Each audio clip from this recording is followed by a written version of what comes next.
Hi, everyone. Welcome to our panel discussion today. We are here to discuss winter sport challenges and opportunities. We have a great panel of group of panelists with us. We have Robert Oszvald, Vidi Director of Event Services, Nadezhda Gretskaya, Slow-Mo TV Global Sales Manager, Dieter Backx, EVS Markets Manager, and Robert Kiss, TV Skyline Managing Director. How is everybody doing right now?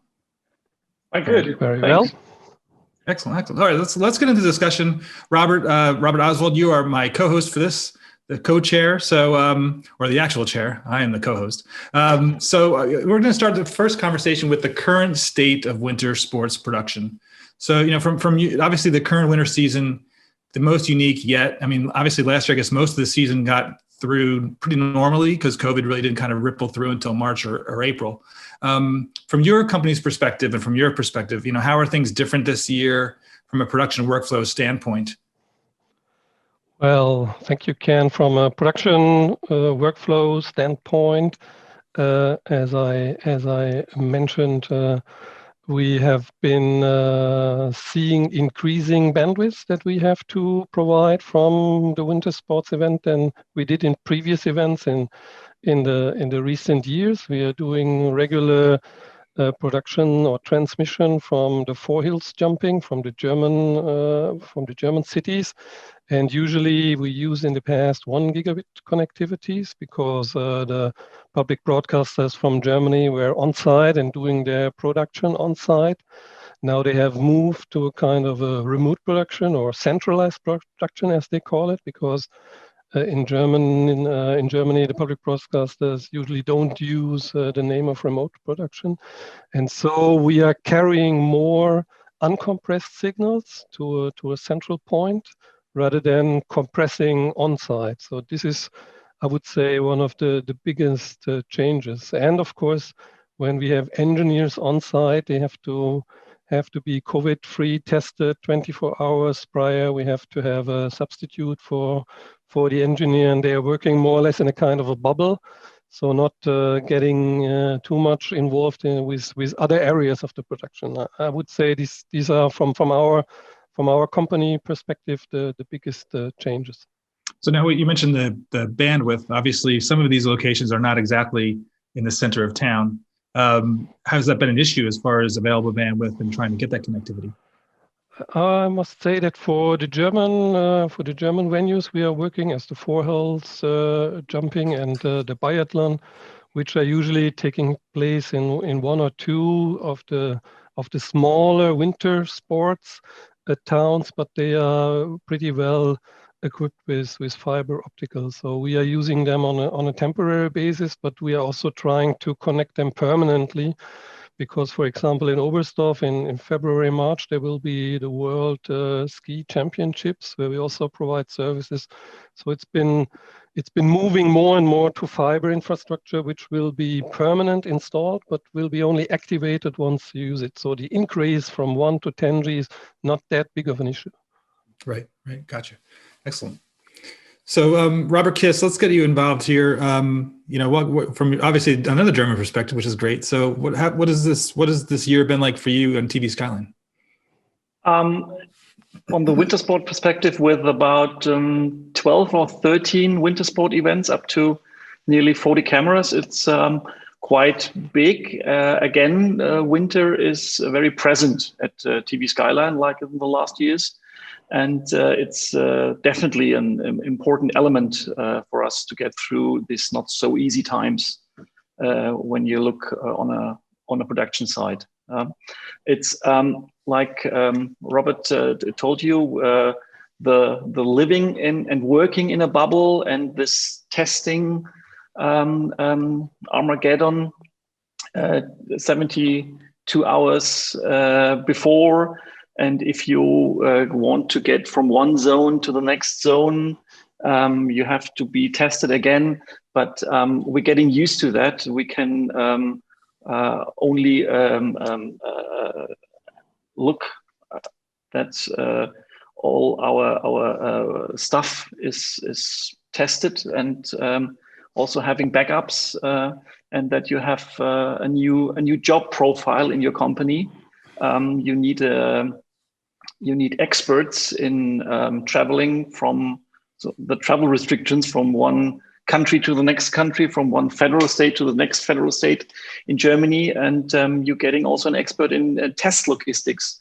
When and where can which employee be tested so that you can meet all the requirements you need from the LOC and from your customer.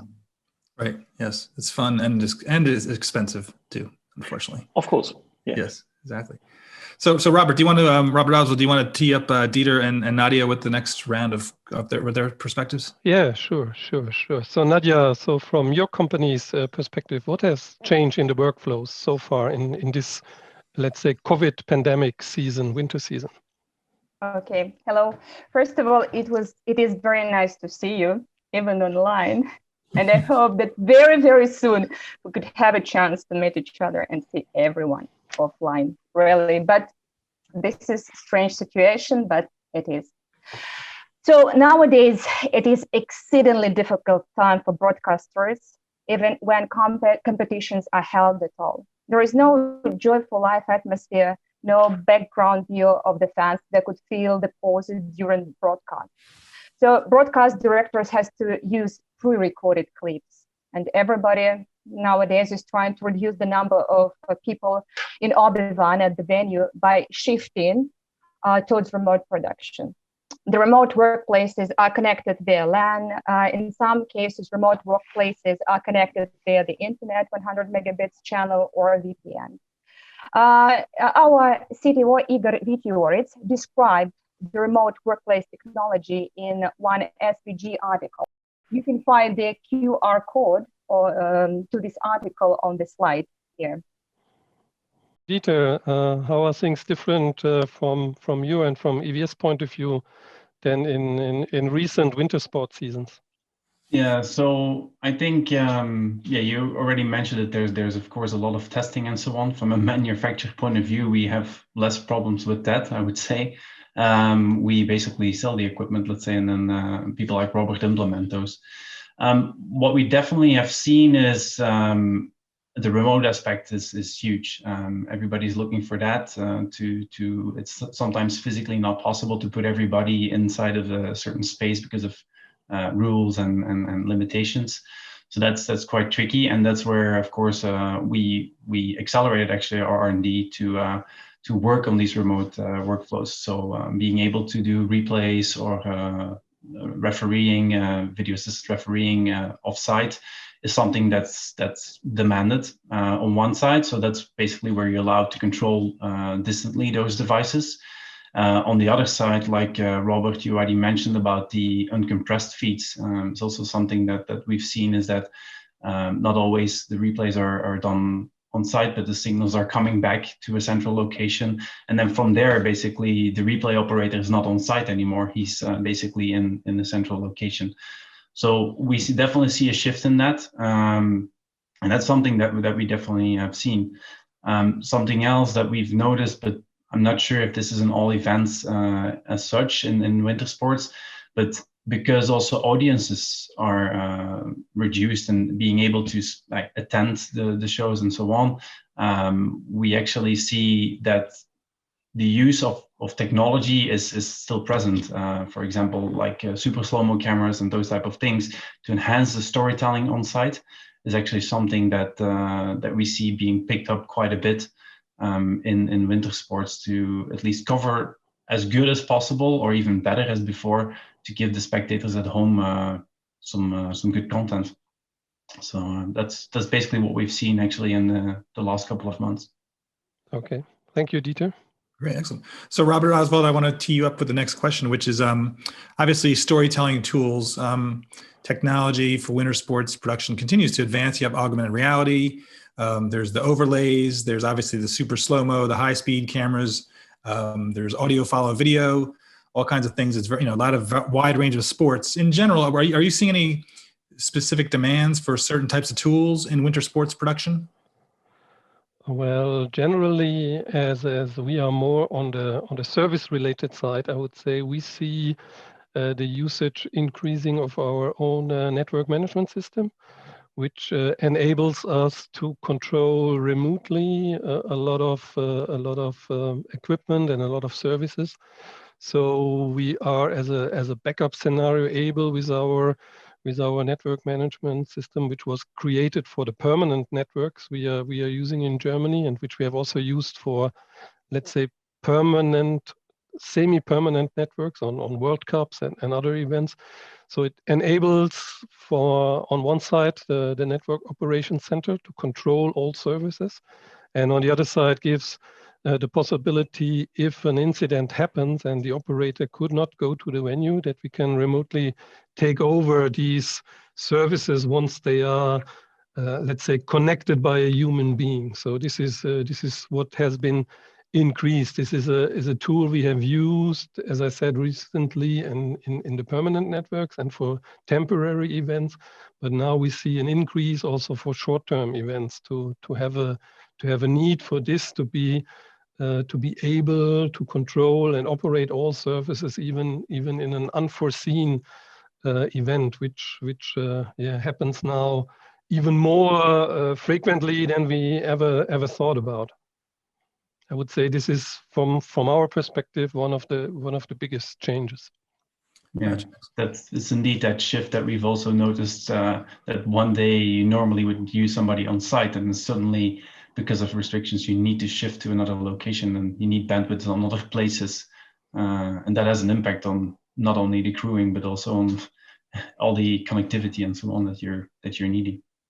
Right. As long as everything remotely works pretty well, it's fine. But there are still issues where whatever remote production you are talking about or augmented reality, so human being is essential at the end of the day. Sure. Mr. Kiss, so from your perspective, what kind of tools are people looking for in terms of types of cameras, types of replay, graphics, any kind of trends? It definitely depends on the importance of the event. The question what special cameras are added. So, for example, this winter, like also in the last seasons, we had some drones, rope cams by ski jumping, come and go chip cameras in the in-run of the ski jumpers, and of course a lot of super slow-mo 6-time high-speed cameras, whatever. So it's getting more and more a high-speed and super slow-mo battle on this jobs. But when it comes to storytelling, it's not only a visual thing. For example, we started to use the FIS radio for the World Ski Federation for the first time this season. So we can listen between the communication of the organization, the LOC, and the FIS, and we integrate it into the signal. So it's just like the radio, the pit radio in motorsports. And especially when it comes to difficult weather situations and conditions, it's exciting to hear live what's being decided. So you hear the decisions when they were made, and it's more transparent for the spectators at home, and it's also a way to tell new stories of the event. Right, excellent. So Dieter, yeah, from the EVS perspective, how are there different types of requests for different types of replay systems or capabilities out of your systems? Well, partially because of also restrictions on people that can be on site, was one of the things that what we've noticed is that our dense configurations are quite useful. So like Robert was saying, so 6-times cameras and so on are becoming almost a standard in certain productions. And having the capability of doing multiple of those cameras on one operator seat kind of helps, because you are always restricted, and again now more and more on these positions. So that's something that definitely helps in a certain way, and that's sometimes also still challenging, because even though you bring ISO feeds over longer distances back, like to a central location, if you talk super slow-mo 6x, that becomes quite challenging. I mean, Robert will confirm that it takes a lot of bandwidth, of course, to take this back. So therefore, we get that request of like, can we actually put somebody else somewhere, but leave the server on site? So that's a big one. I also think that remote control, that's something different, of course, on the camera aspect, but it's still being able to control all of the components that you have distantly is also becoming more and more important. What we see more on our media infrastructure side. So less on it's partially storytelling in a certain way, because the people that are offsite or that are in the trucks need the tools to be able to produce, and it's providing those tools and being more creative, because maybe you have less people. Some people will jump in another role, or automating certain processes of saying, well, with this one screen, I can just control multiple things at the same time. Those are things that are coming more and more in there. Like automation, of course, is always an advantage on reducing costs. Excellent. And Nadia, from your perspective, from the Slow-Mo TV? Yes, I would also like to tell something about the new technologies that for game sports, there are new technologies that could spice up broadcasts, and most importantly, keep the audience attention from switching this attention to something else. We could see the prospect of using drones and AR during the games, but it's necessary to understand that the creation of 3D and AR models requires time, money, and experienced personnel. As for drones, also there's a question of safety and experienced operators. All these require serious expenses, unfortunately, and nowadays, during the global crisis, TV companies do not have extra money, unfortunately. But at the same time, the wider use of SSM cameras allows to brighten the pauses, both in terms of showing the technical aspects of the sports and also human emotion. Because the main thing is still the quality of video picture. And since the audience like to view the most beautiful moments in detail, replays play a very important role in sports, and not only for sports production. And also advances of technologies allow even medium and small companies to use SSM cameras. According to our experience, 4X cameras are quite enough for covering most visual tasks. We think that the most promising solution in sports production is to increase the number of SSM cameras. It does not require additional personnel, extra training, and also additional safety-related expenses. Excellent, great. We're going to take a quick break, and then Nadia and Dieter, we're going to come back and talk about VAR and video assisted replay. So stick around, we'll be right back.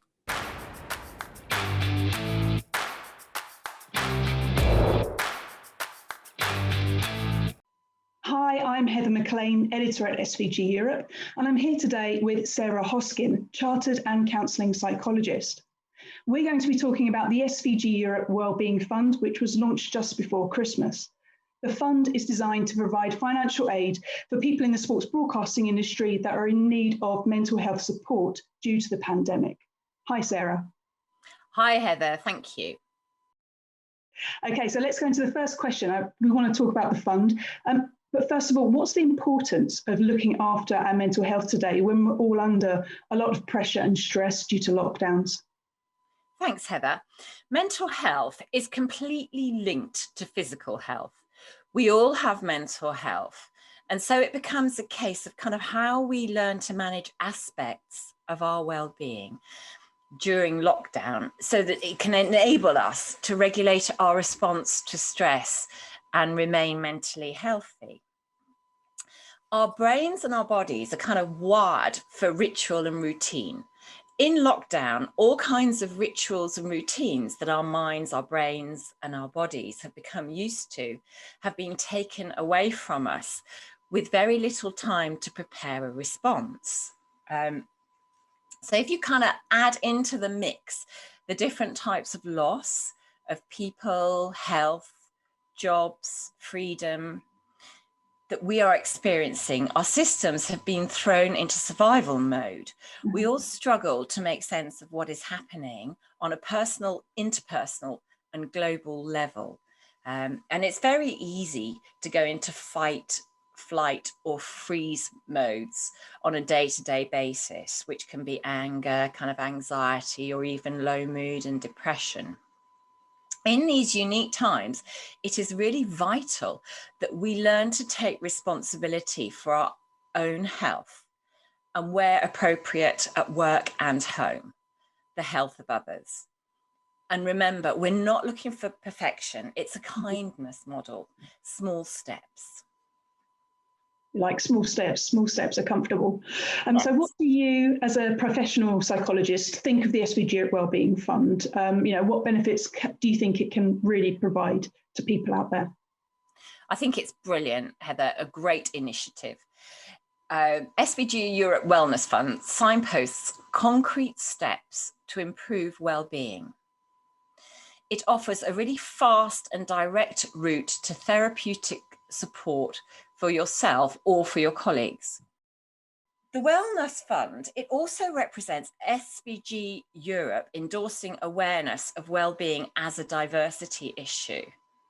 This sees you taking positive steps to address and reduce stigma and shame around mental health by starting conversations like this one today, that acknowledge our mental and our physical health and that of those and others around us.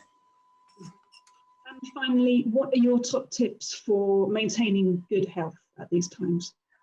I'd really kind of look at what brings meaning and joy into your life. When you're looking at tips, you have different tips. They work differently at different times for different people. So for me, for example, I wouldn't like to be doing any running. But what do you like, Heather? What brings you joy in your life? Think of what you love, what really kind of gets you excited. And we're going to look at building new habits into existing old habits around your passion, around what you like. So kind of think of something that you enjoy. Oh, you want me to answer that one? Yes, please.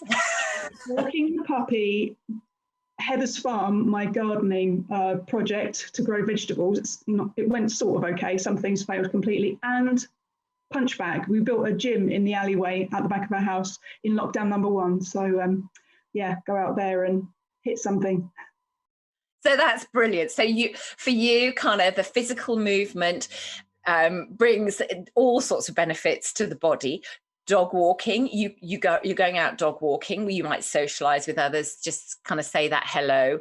Loneliness has been linked to the equivalent of the effect of smoking 15 cigarettes a day on your physical health, cardiovascular disease, immune system, lots and lots of stuff. So loads of benefits. If you don't have a dog, you could go on borrowmydoggy.com and walk someone else's dog. So kind of if you can chain habits in your gardening, you may want to incorporate things like acts of kindness where you give a marrow or something like that. What are you growing, Heather? Some garlic mostly. Yeah, you may want to give some garlic to neighbours. So kind of grow on that. Lots of tips and techniques out there on the internet.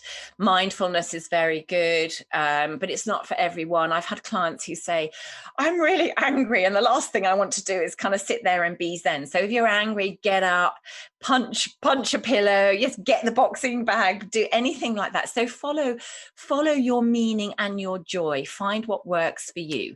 So there's all kinds of things. Some people talk about things like taking a breath. 80% or 70% of workers experience email apnea when they open their emails and they hold their breath, release that shocking email of the morning. It's just like, oh no. So be aware of that, and that will automatically kind of release adrenaline, cortisol, stress hormones, your heart pounds, your thoughts are racing, you're kind of getting activated. So just kind of be aware of where you are moment to moment, more and more, and then you can bring in the tips. There are so many things you can do. I've got a whole host of tips that I'd be really happy to share and pass on to you. Fantastic. All right, I'll take you up on that. I'll take the tips and I will make sure that they're available to share with everybody watching. Thank you very much, Sarah. Thank you, Heather.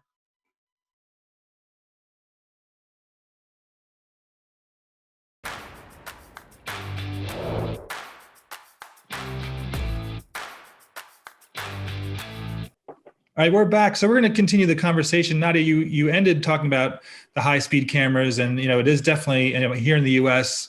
And at the Olympics, high-speed cameras are everywhere. You have a couple slides you want to show that kind of roll through XSM, and also video assisted replay, which is and refereeing, which is a big issue here in the U.S. I know some people like it, some people don't, but it's a thing. It's here to stay. There's no doubt. So let's take a look at your slides, and why don't you walk us through them real quick? We as a server manufacturer supports the idea of wider usage of SSM cameras because the premise for this is the appearance of inexpensive supermotion cameras like Panasonic IK HS5000, AKUC 4000, and also box cameras like Dreamchip SSM 500, 2X, 3X, 4X, increasing the number of recording channels and therefore a dramatic reduction of the price of a recording channel. So a good example is Slomat TV Dominator 8P3G server, which supports for 4 3X or 3 4X cameras and costs 70K euros. Can you imagine that?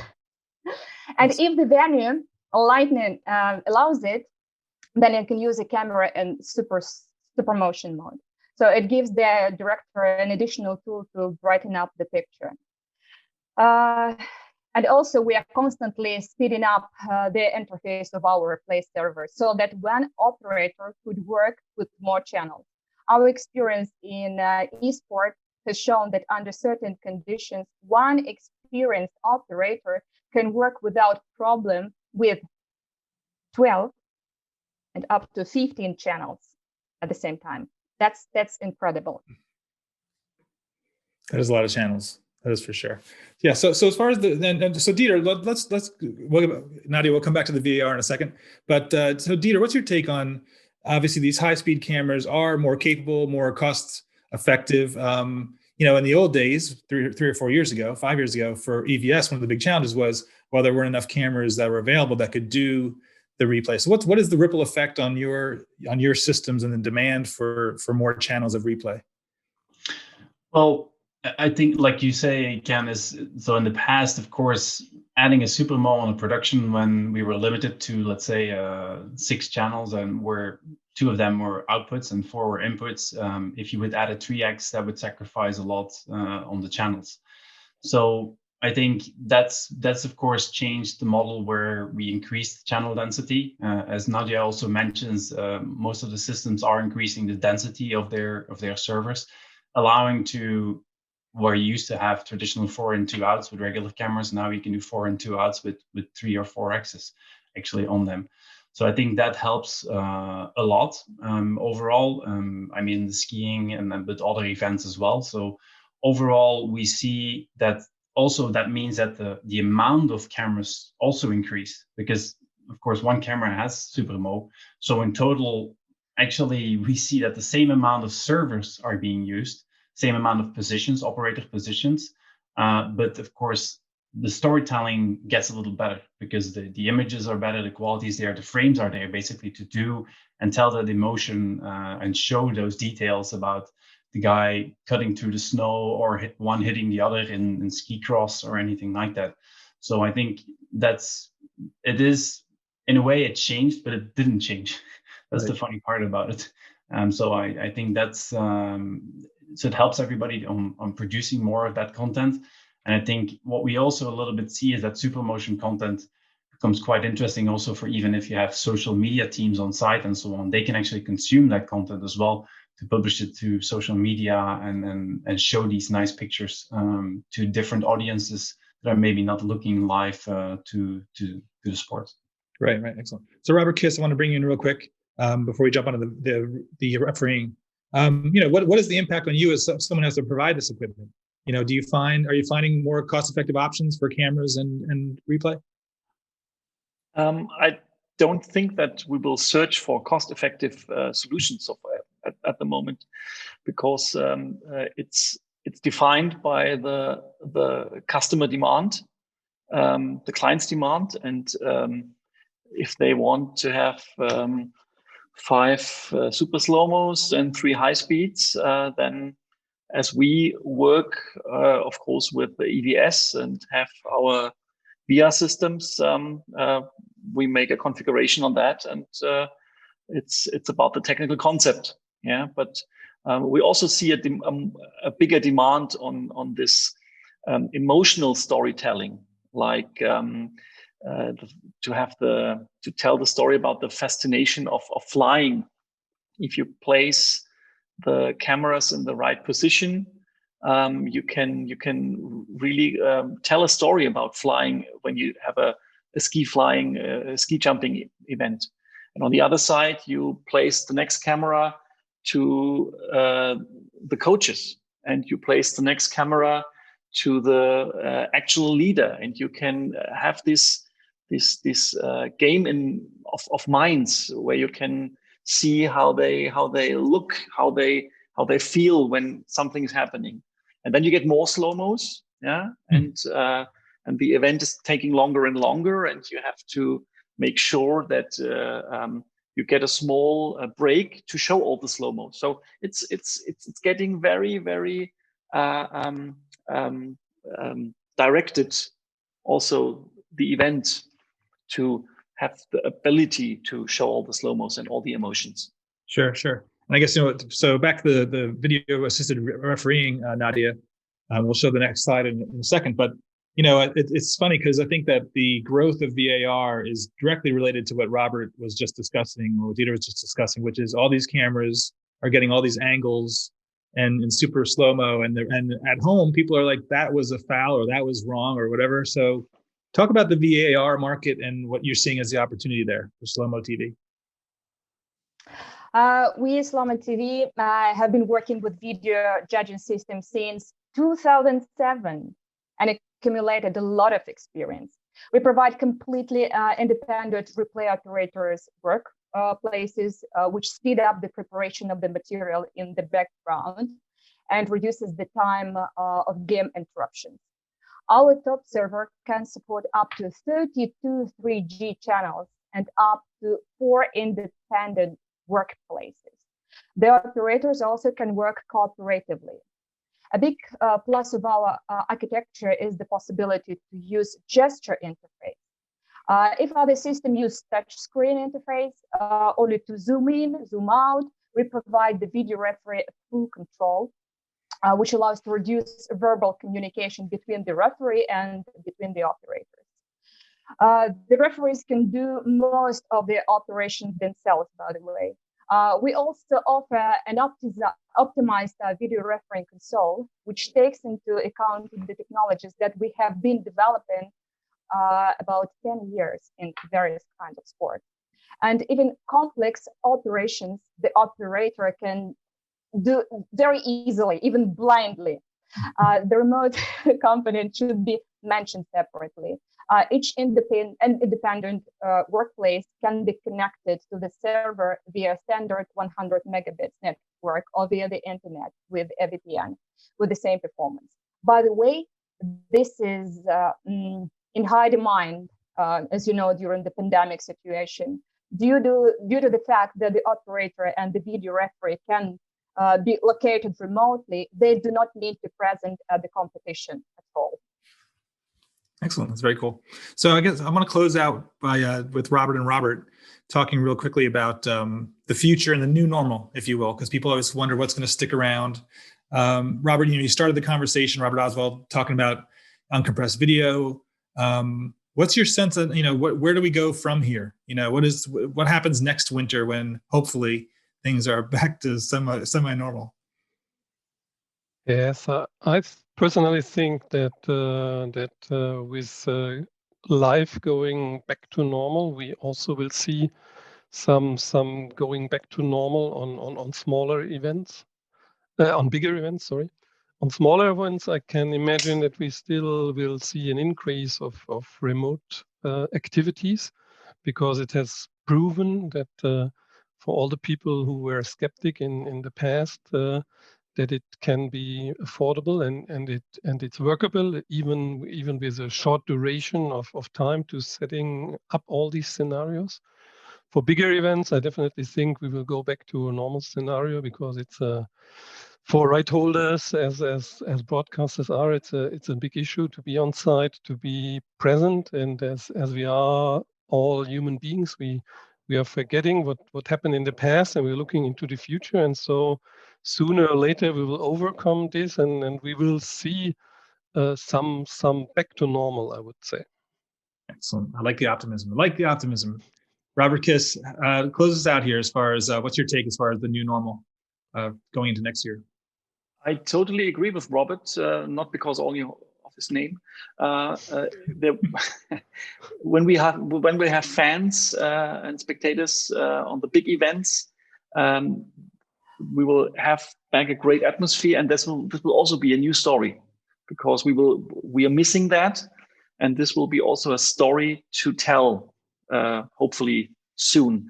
And I think as well that the TV station and the broadcasters will more and more often consider staying in their own studios back home, using the in-house resources technically and stuff, and from there as a center switch to different parallel events, to have a winter sport day, and you go from ski jumping to alpine to Nordic combination to biathlon, that you easily can do a lot of events parallel. Sure. Excellent. Great. Well, thanks so much for your time. Thanks to Robert, Nadia, and Dieter. Thank you so much for your time. Really appreciate it. Hope to see you all later this fall somewhere in person. So thanks again.